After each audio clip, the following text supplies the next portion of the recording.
Now, let's get right to Scott Bauer, CEO of Prosper Trading Academy. You're probably used to seeing him in Chicago, right, but we have the pleasure of having you here on set on the watch list in New York. It's great to see you. Great to be here. So you have different ways to invest in the market, short-term and long-term. Yep. What are some of the criteria that you're looking for? What are you watching for 2020? You know, overall macro, I think the market is in a pretty decent place. It certainly would not surprise me to see some profit taking coming off just a little bit. But, you know, for earnings estimates are lowered, right? A lot of people think that expectations are still too high, yet they're depressed for the S&P 500 expectations, and it's projected a drop of about 2%, you know, for Q4. So I think it's probably fairly priced. And if we see decent enough earnings, even on some of the guidance that has already been lowered, I think with the Fed put that is in place, which I'm not a fan of, but it's the reality. We do have a Fed put in place. At least the first 2 quarters of the year, I think can be pretty optimistic. So with the optimism in place, you're also saying to take a little bit off the table, Absolutely. Right? So is that just because you're just not sure what happens after that? And we've seen such a great run for names like Amazon and Apple. And no doubt about it. And you know, look at the trade deal that was signed today. Great. How much of that is built into the market, and how much now is really questioning what is next, right? So now that is kind of off the table, okay, we got a nice run up on that news. So I'm not saying it's a buy the rumor, sell the news, but listen, if you've been invested in this market for this nice run, you've got to take some profits. Sell the news. I would absolutely sell the news, but again, I'm still optimistic. So I would look at it more, Nicole, as a trade and not as an investment, and kind of separate the two. Right, and really understand that there could be some great moves ahead, but just take some off the table. Absolutely. So this way you're not left with nothing, or if you're, you have to also know what your appetite is for risk. No doubt about it. That's the other part of it. Let's get to, can you take a closer look at Apple first? Absolutely. Looking at Apple's chart, and tell us what you're looking at as the pro.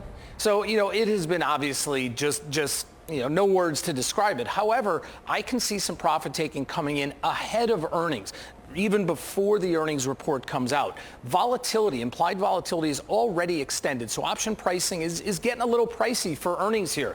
So I could see a 5% pullback ahead of earnings. And we're not talking, listen, if Apple goes down $15, $16 from here, it's not the end of the world. So what I'm looking at doing, especially if you're already long and in there, is selling the January 31st weekly options, which will encompass earnings, the 320, 325 call spread. You can get about $1.75 for that. That's a pretty rich premium and a way to really lock in some of that run up. Especially when some of the analysts have 350 and 355 price targets. No doubt about it. And you know what? Listen, it's only $7, $8 above where it's at right now, but I like it especially as a hedge against the long position. Right. And the idea here is that Apple does have this upside potential, doing well in China, doing well with services. The AirPods demand has been bigger than anybody expected. And of course, 5G.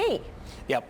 So do you look at all those pieces of news as well, or are you more focused on the chart? I'm focused more on a trade and not an investment. I would not be short Apple for the next 6 months. However, for a short-term trade leading up to earnings, I think this is a great time and a great opportunity to take some of that premium out. What about Amazon? So Amazon, again, very, very similar to Apple, except this thing is really consolidated. If you look at it over the last 6 months, it's traded in about $100 range or so, which for a $1,900 stock, that's a consolidation. It is due for a breakout. Now, this stock has traded between the 50 and the 200-day moving averages. Technically here, it's due for a breakout one way or the other. I personally think it's going to get back to that psychological magic number of 2,000 by earnings. And, Nicole, again, you look at the market maker expected move, okay? And it's $100 going out to that earnings expiration on the 31st. Puts you almost to 2,000. So a very cheap way to really buy that upside and to play that upside is to buy a butterfly, and what I call a broken wing butterfly. Okay. So I would buy the 1925 strike, sell 2 of the 2,000 strike calls, and buy the 2,050 call. So it's a butterfly, but I'm skewing it to the upside. So the long part of that call spread is actually wider than the short call. And so I can do that for about $10, $11, which is unbelievably cheap considering this thing can max out to about $75. And how long would you do that for? I'm doing it to January 31st expiration, so it's a 2-week trade. Okay, I see. And then, so these are some of your short-term ideas. And then you also have some long-term ideas because you think that small caps really, when we talk about risk-reward, have more reward than risk. Well, they've had a phenomenal run, just like the rest of the market. However, they're starting to show a little weakness. I see some cracks coming across that landscape here, and in a very inexpensive way to play just a retracement back to the 200-day moving average, which is about 100 points lower at 1560. I'm going out to March, so this is much longer term in the world of a trader, right, in the world a little of a over trader, 2 months, and I'm looking at buying the 1600 1550 put spread. That's about that $100 or 100-point move to the downside. I can buy that for $6.50 or so. Phenomenal reward to risk, and it's a way of just not only hedging some of the longs that maybe somebody had in there, but again, I think that the small caps there could be the area, could be the sector that's going to show some weakness over the next quarter. So when you look at what's going on, so these are two great ideas, the short term and the long term, three great ideas to be more specific.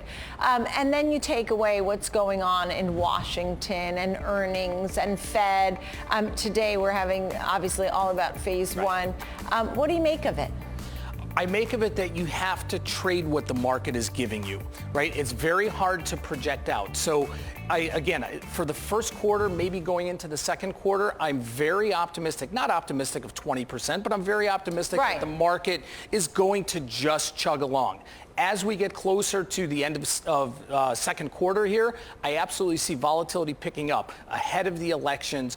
Who knows what's happening with the next set of the China, tariff issue. So I don't know, I don't see necessarily a drop off towards the end of the year, but absolutely volatility picking up, in election time, right? In a big way. Right, that'll be something to watch, no doubt. It's great to see you. Great to see you Thanks as well. for being here and some great trading ideas. Scott Bauer, CEO of Prosper Trading Academy.